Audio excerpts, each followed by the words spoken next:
for us, this is 4th of July at a small poultry farm. Part of the day, a significant part of the day, has to be spent in the barn, in the building, in the production system with the flock, if there's one actively in production. So I think one of the things on the agenda for today might be securing another fan.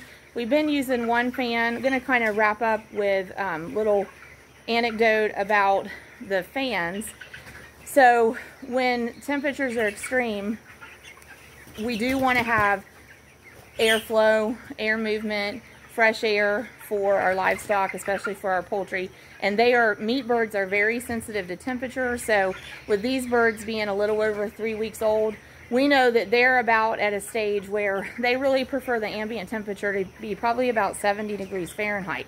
So when we see temperatures in the high 90s, which yesterday, like a real feel, I think was about 96, and it was hot.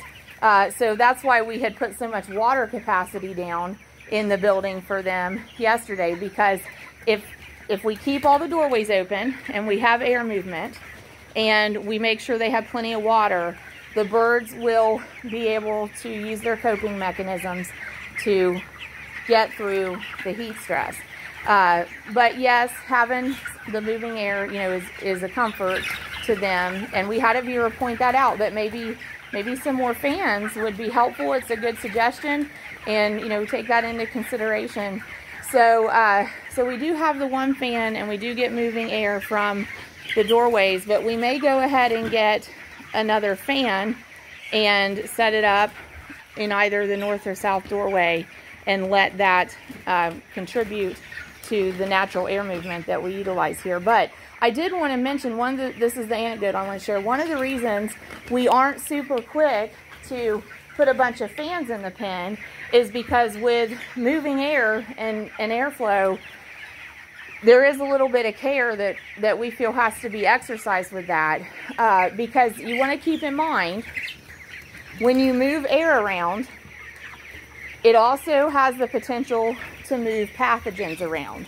And the more you move pathogens around, the more exposure potential there is, not only for the flock and the livestock, but also for the people working with the birds.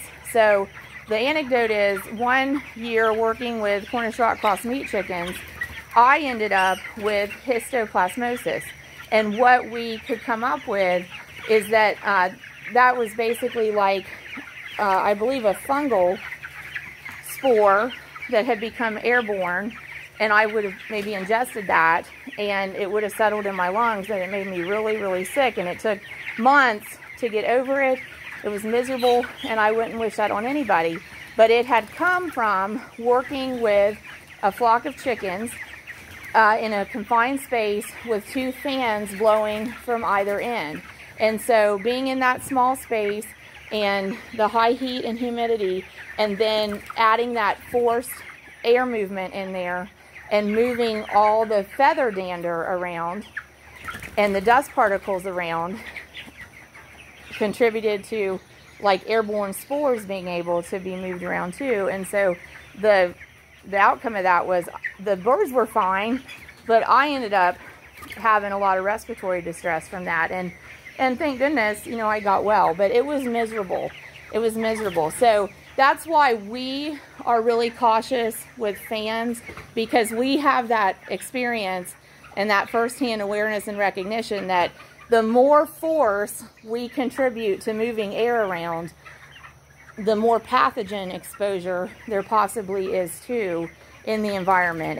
And just simply the feather dander from meat chickens can carry, spores of things that can cause respiratory distress if they're inhaled and settle into the respiratory system. So we always want to gauge that, how much force we're putting behind moving the air around, because, as it is with the birds, like if the feather dander goes to the floor and gets packed into the floor and we don't disturb it, then it's sealed off and it's not a concern. So like even with what you saw today, conditioning the bedding and turning it, that's a concern, because as we're loosening that bedding up, we're disturbing and dislodging particles and potentially pathogens that had been previously trapped. So you know, we just want to always be mindful of that.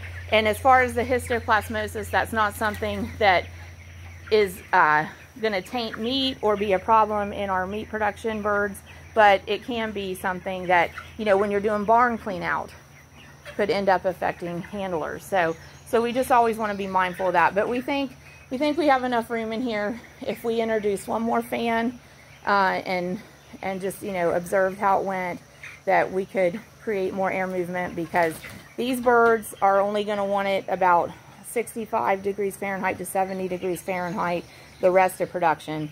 And we've had high heat already this late spring and early summer, so there's going to be temperatures that are going to be higher than they want. So if we get ahead of it and make sure we have resources to keep some breeze on them, it will contribute to their comfort. So I think we're going to try to look into that. But we appreciate y'all joining us. We hope that you do have a happy Independence Day, wonderful 4th of July. If you're American at heart, wherever you are in the world, happy Independence Day to you.